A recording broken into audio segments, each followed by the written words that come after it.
జగన్మోహన్ రెడ్డి గారు ఇకపై జనంలోకి రాకూడదు. జగన్మోహన్ రెడ్డి జనం మధ్యకు వస్తే మేము ఇలానే చేస్తాం.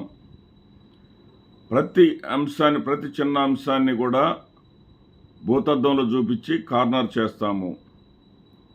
జగన్మోహన్ రెడ్డి అనే వ్యక్తి జనంలోకి రావడానికి వీల్లేదు. జగన్మోహన్ రెడ్డి వస్తే పరిశ్రమలు రావు. జగన్మోహన్ రెడ్డి కనపడితే అభివృద్ధి వెనక్కి వెళ్ళిపోతుంది.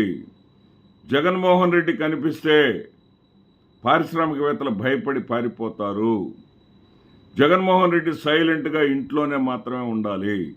జగన్మోహన్ రెడ్డి బయట కనపడకూడదు. బయట కనపడితే ముందు మాకు నిద్ర పట్టడం లేదు, ముందుగా మాకు పని ముందుకు పోవడం లేదు.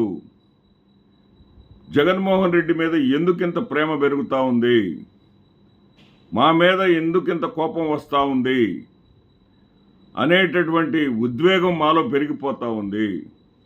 కాబట్టి జగన్మోహన్ రెడ్డి గారిని ఎలాగైనా సరే కట్టడి చేయాలి అనే ఉద్దేశంతో జగన్మోహన్ రెడ్డి గారు సొంతగా కొనుక్కొని ఏర్పాటు చేసుకున్నటువంటి బుల్లెట్ ప్రూఫ్ వాహనాన్ని నిన్న సింగయ్య అనేటటువంటి వైఎస్ఆర్సీపీ కార్యకర్త మృతికి కారణమైనటువంటి వెహికల్ అదేనని చెప్పి ఆ వాహనాన్ని నేరుగా తాడేపల్లి కార్యాలయం, జగన్మోహన్ రెడ్డి గారి కార్యాలయంకి వెళ్ళి పార్టీ నాయకుడు, సీనియర్ నాయకుడు లేళ్ల అప్పిరెడ్డి గారికి నోటీసులు ఇచ్చి ఆ వాహనాన్ని స్వాధీనం చేసుకున్నారు. వాహనాన్ని తీసుకొచ్చి నల్లపాడు పోలీస్ స్టేషన్లో పెట్టారు. అంటే దీని అర్థం ఏంటంటే ఆ వాహనం ప్రభుత్వం ఏర్పాటు చేసింది కాదు. మాజీ ముఖ్యమంత్రి హోదా ఉన్నటువంటి వ్యక్తికి, Z+ కేటగిరీ ఉన్నటువంటి వ్యక్తికి ప్రభుత్వమే బుల్లెట్ ప్రూఫ్ వాహనాన్ని ఇవ్వాలి. ఆ ప్రభుత్వం ఇచ్చినటువంటి బుల్లెట్ ప్రూఫ్ వాహనం డొక్కు వాహనం అయ్యేసరికి ఆ వాహనం ముందుకెళ్ళటానికి పని చేయనటువంటి వాహనాన్ని ఇచ్చారు. ఎందుకంటే జగన్మోహన్ రెడ్డి పర్యటన ఏది కూడా సజావుగా జరగకూడదు. జగన్మోహన్ రెడ్డి గారికి ఎన్ని రకాల తలనొప్పులైనా సృష్టించాలి. జగన్మోహన్ రెడ్డి జనం మధ్యకు రాకూడదు. జనం జగన్, జగన్ జనం అనేటటువంటి ఆలోచనే రాకూడదు. జగన్నే మేము ఎట్లా నిర్బంధిస్తున్నామంటే, ఎవరైనా సరే జగన్ గురించి బయటకు వచ్చారంటే ఇక మీ సంగతి ఎలా ఉంటుందో చూసుకోండి అన్న నియంతృత్వ పోకడలు కనిపిస్తూ ఉన్నాయి. ఆ వాహనాన్ని, డొక్కు వాహనాన్ని వాళ్ళు కేటాయిస్తే, గతంలో జగన్మోహన్ రెడ్డి గారు నెల్లూరు పర్యటన సందర్భంలో ఆ వాహనం మొరాయిస్తే ఆ వాహనాన్ని పక్కన పెట్టి వైసీపీ నాయకుల మరో వాహనంలో ఆయన వెళ్లాల్సి వచ్చింది. కొద్ది దూరం నడిచి కూడా వెళ్లాల్సి వచ్చింది.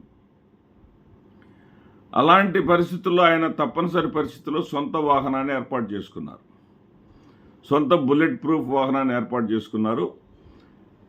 మాజీ ముఖ్యమంత్రి గారు ఏర్పాటు చేసుకున్నటువంటి వాహనానికి ప్రోటోకాల్ ప్రకారం ప్రభుత్వ డ్రైవర్ని ఇవ్వాలి కాబట్టి ప్రభుత్వ డ్రైవర్ని ఇచ్చింది. కానీ ఇప్పుడు ఆ వాహనం కూడా లేకుండా చేస్తూ ఉన్నారు. ఎందుకంటే సత్తెనపల్లి నియోజకవర్గంలో మేము ఒక 100 మందితో రమ్మన్నాం, 3 వెహికల్స్తో రమ్మన్నాం. మీరు ఇన్ని వెహికల్స్ తోటి వస్తారా, ఈ రకంగా చేస్తారా, మేము చెప్పినట్టు వినకపోతే మేము మిమ్మల్నే టార్గెట్ చేస్తాం.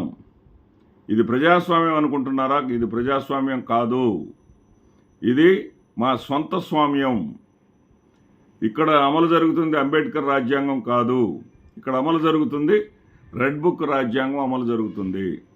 కాబట్టి మీరు ఆ వాహనంలో రావడానికి, మీ ఇష్టం వచ్చినట్టు రావడానికి వీలు లేకుండా ఆ వాహనాన్ని మేము సీజ్ చేశాం.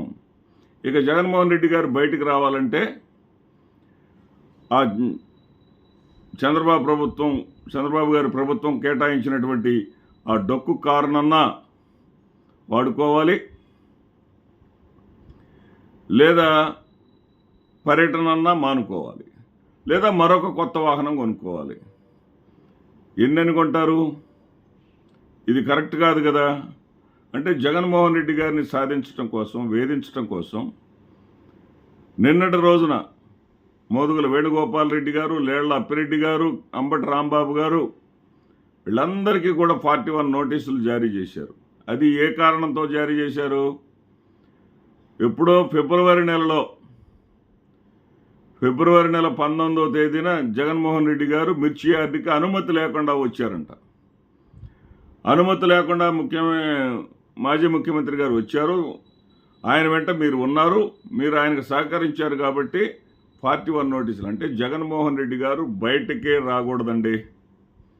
వాళ్ళు మాత్రమే బయట తిరగాలి, వాళ్ళు మాత్రమే ప్రజల మధ్య ఉండాలి, జగన్మోహన్ రెడ్డి అనేటటువంటి వ్యక్తి ఉండకూడదు అని స్ట్రాంగ్గా, చాలా బలంగా రిజాల్వ్ చేసుకుంది ఈ యొక్క కూటమి ప్రభుత్వం.